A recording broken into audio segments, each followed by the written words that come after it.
રાજ્યમાં ધોરણ 10 બોર્ડનું પરિણામ જાહેર થયું છે। ધોરણ 10નું 83.86% પરિણામ જાહેર થયું છે। ગત વર્ષ કરતાં આ વર્ષે પરિણામમાં 1.30% વધારો થયો છે। નર્મદા જિલ્લો 90.85% પરિણામ સાથે રાજ્યમાં અવ્વલ છે।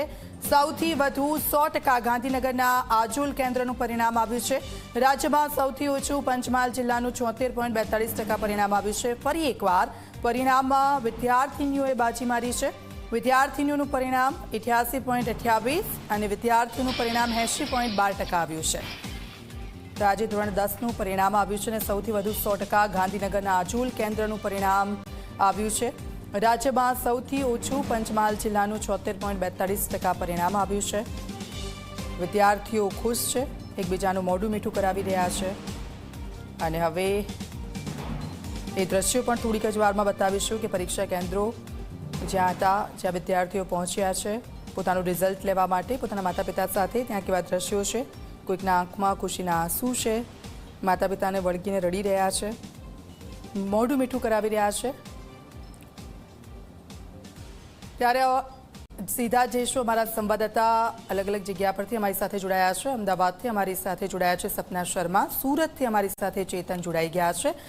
સપના, આપની પાસે આવીશું। આજે ધોરણ 10નું પરિણામ સામે આવ્યું છે, જે લોકોએ બાજી મારી છે તે લોકો ખુશ જોવા મળી રહ્યા છે। કેવા દ્રશ્યોને ત્યાં કેવો માહોલ છે?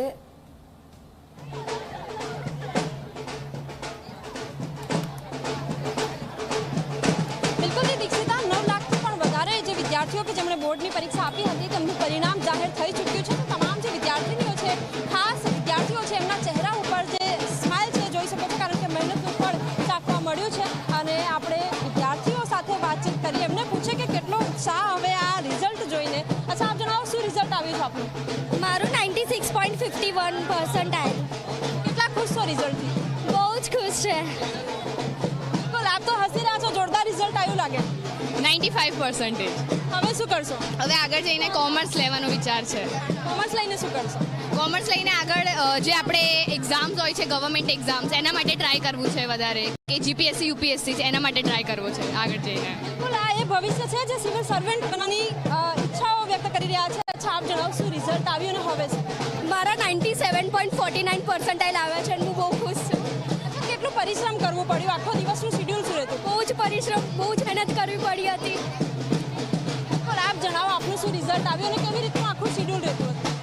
મારું 91% છે અને 88% છે અને મારું શેડ્યુલ નોર્મલ હતું, લાઈક ભણી લીધું મેં ટાઈમે એટલે થઈ ગયું। મારું સૌથી વધારે મેથ્સમાં અને સાયન્સમાં છે। બિલકુલ, મેથ્સને લઈને પણ ઘણા બધા લોકો તૈયારીઓ કરતા હતા। અચ્છા, આપ જણાવો, ઘણા બધા વિષય એવા પણ હોય છે કે જે ડિફિકલ્ટ લાગતા હોય છે, તો કેવી રીતે આખું શેડ્યુલ મેનેજ કર્યું? કેટલા કલાક વાંચતા હતા?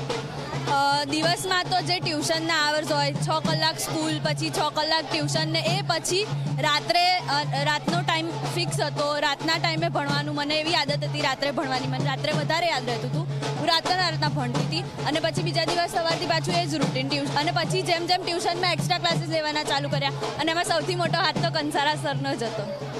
બિલકુલ, તમામ જે વિદ્યાર્થીઓ છે તેઓ પોતાના શિક્ષકોને ખાસ તો અભિવાદન પાઠવી રહ્યા છે। હવે બોયઝ ટીમ પાસે પણ જઈએ। આપ જુઓ કે તમામ જે લોકો છે તેઓ અત્યારે જે પ્રમાણેની તૈયારીઓ કરી રહ્યા હતા, જે રિઝલ્ટ આંખવા મળ્યું છે એ રિઝલ્ટ વિદ્યાર્થીઓ પાસે પૂછીશું, શું રિઝલ્ટ આવ્યું છે? મારું 88% છે અને મેથ્સમાં મારા હાઈએસ્ટ છે 98।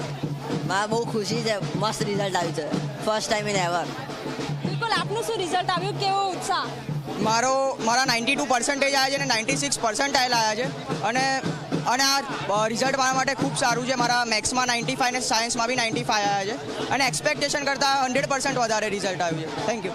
બિલકુલ, તો દીક્ષિતા, રિઝલ્ટ ખૂબ સારું આવ્યું છે અને આ રિઝલ્ટ વિદ્યાર્થીઓ છે તેઓ આવકારી રહ્યા છે અને ખૂબ ખુશ જોવા મળી રહ્યા છે। જી દીક્ષિતા। બિલકુલ સપના, આપ અમારી સાથે જોડાયેલા રહેજો।